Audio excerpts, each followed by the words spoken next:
그리스도의 풍성하신 은혜와 사랑이 늘 함께 하시기를 바랍니다. 오늘 이 아침에는 요한복음제 6장 41절로 59절까지의 말씀, 생명의 삶 큐티 1월 21일자 말씀입니다. 6장 41절 말씀 봅니다. 자기가 하늘에서 내려온 떡이라 하심으로 유대인들이 예수께 대하여 수군거려 이르되 이는 요셉의 아들 예수가 아니냐. 그 부모를 우리가 아는데 자기가 지금 어찌하여 하늘에서 내려왔다 하느냐. 예수께서 대답하여 이르시되 너희는 수군거리지 말라.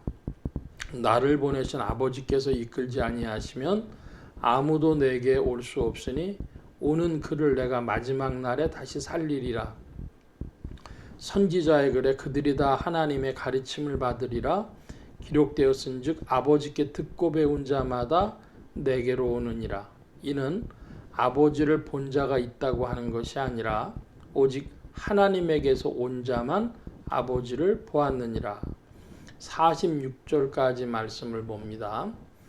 유대인들이 수군거립니다. 그 수군거리는 게 무엇이냐면 야, 어떻게 자기가 하늘에서 내려왔다고 하느냐. 우리가 그 부모를 아는데 어머니는 마리아고 아버지는 요셉이고 하늘에서 내려왔다는 어떤 저런 말을 할 수 있느냐 그럽니다. 근데 예수님께서 하시는 것은 나는 하늘에서 내려온 생명의 떡이라 하셔서 생명의 떡의 강조점이 있고 나를 먹고 마시라는 말씀에 이제 강조점을 둘 것인데 이 사람들은 하늘에서 내려왔다는 거에 강조점을 두고 있어요. 자, 일단 그 말씀을 먼저 한 가지 드리고 또 하나 아버지께 듣고 배운 사람마다 내게로 온다 그랬습니다. 그게 어떤 사람인가? 그러면 아버지께 듣고 배운 사람은 이게 아주 이상한 뭐 기준 없는 이야기 같지만 기준이 있습니다. 예를 들면 구약의 십계명은 하나님의 뜻인데요. 그 십계명을 한마디로 이야기하자면 인간의 양심과 이성에 걸림이 되는 겁니다. 그 양심과 인간 공동체의 윤리가 다 거기에서 발생을 하는데 어떤 사람들은 법 없이도 살 사람이라는 말이 있죠. 또 어떤 사람은 더 이상 사악할 수 없을 정도로 그런 잔꾀를 내고 법망을 피하고 그런 이들이 있습니다. 근데 그건 누가 가르쳐 줬습니까? 한 뱃속에서 나와도 사람들이 다르죠. 양심 때문에 고통당하는 사람도 있는데 그렇지 않고 그런 거는 그냥 길거리에다 내다 버리고 나살길을 거짓말을 해서라도 나살길을 살겠다 한 그건 또 누가 가르쳐 줬습니까? 사람이 타고날 때부터 그 사람의 DNA가 그 사람의 퍼스널리티가 형성이 된 걸 누가 뭐라고 이야기를 해야 될까요? 아버지를 본 자가 있다는 것이 아니라 오직 하나님에게서 온 자만 아버지를 보았느니라. 참 이상한 말씀이에요. 자, 이것도 흔히 우리가 아는 대로 예정론으로 돌아가는 것입니다.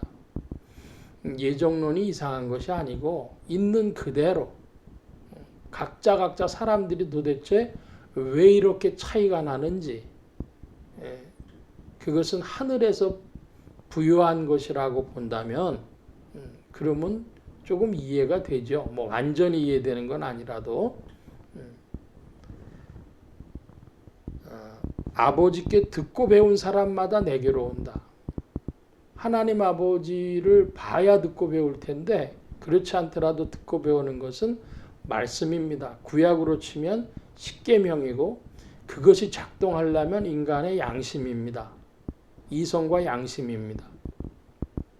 아담이 공경에 빠지고 하나님의 형상이 파손되었다 하더라도 얼마간 남은 그래서 거울이 깨어졌지만은 그 깨어진 거울 조각에 작은 조각에라도 어느 정도 비춤이 있는 것처럼 사람의 형상이 그와 같다.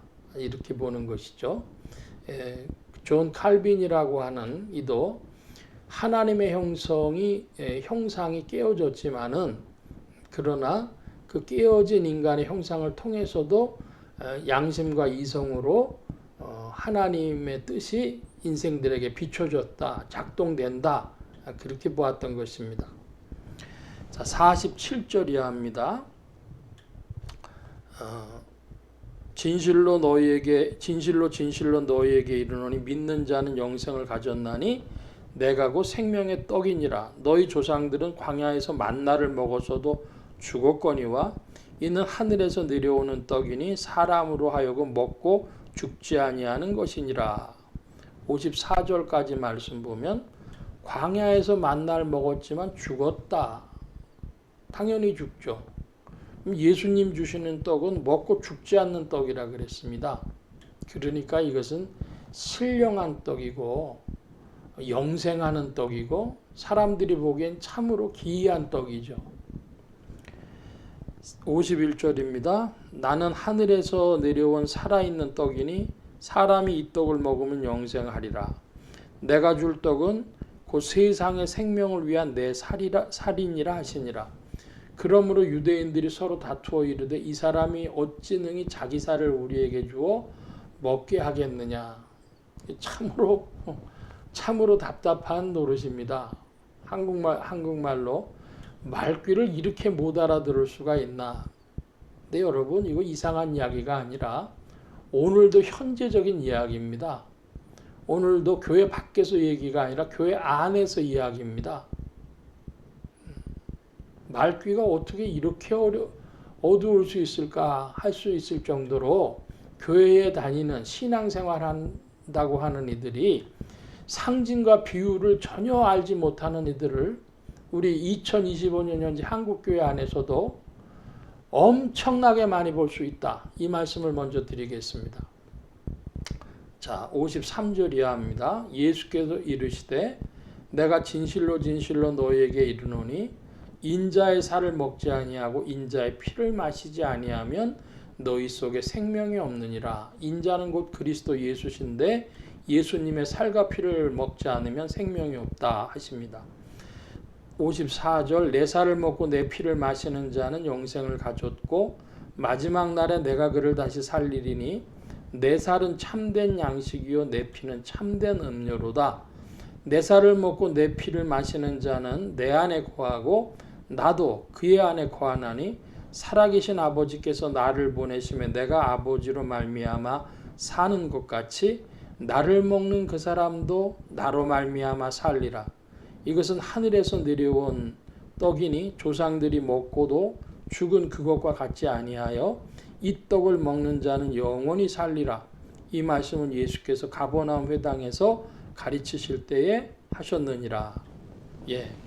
주님께서 말씀하십니다. 내 살을 먹고 내 피를 마시라. 내 살은 참된 양식이요 내 피는 참된 음료로다 합니다. 우리는 물론 예수님을 믿음으로 먹고 마십니다. 그러면 어디부터 어디까지가 예수님의 살이고 어디가 예수님의 피냐 그럽니다. 그러면 예수님의 뼈는 어떻게 됩니까? 인간을 구조로 가지고 비유해 이야기한다면 그냥 주님 자신을 먹고 마시는 것이죠. 주님 자신을 먹고 마실 때 주님과 연합되어지는 것입니다. 그래서 내 살을 먹고 내 피를 마시는 자는 내 안에 거하고 그리스도 안에 거하고 나도 그의 안에 거하나니. 예수님과의 연합을 온전한 연합을 지금 이야기하고 있는 것입니다. 자, 그렇다면 예수님과 연합되는 길이 다시 우리에게 질문하면 어떻게 믿음으로 연합되어집니까? 그의 이름과 그의 영과 그의 말씀과 그의 몸된 교회를 통해서 네 가지로 지금 말씀드렸습니다.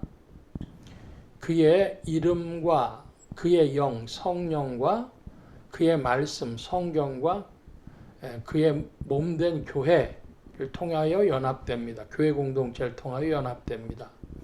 거기에 한 가지 덧붙여서 곧 성찬식이죠. 천주교는 굉장히 성찬식을 중요하게 이야기를 합니다. 그리고 개신교를 비판하는 요점도 그 성찬식을 왜 자주 안 하냐 그럽니다. 제가 어제도 말씀드렸습니다마는 그리스도의 교회라고 하는 데는 그러므로 매주 성찬을 하고 칼빈도 매주 성찬을 제자들에게 요청했지만은 그거가 어렵다고 제자들이 하니까 한 달에 한 번이라도 하라 그랬고, 그래서 한국 교회에서는 사랑의 교회의 원로 목사님이셨던 오카느 목사님이 생전에 목회하실 때에 그 매월 성찬식 하기를 힘쓰셨습니다. 자, 그런데 거기에 대한 이제 의문이 있어요. 그건 뭐냐? 그러면 왜 도대체 천주교는 잔은 안 주고 그 예수님의 살이라 그래갖고 성찬식에 밀전병 같은 거 얇은 거 하얀색으로 된 아주 얇은 떡 같은 거 하나 줍니까? 왜 잔은 안 줍니까?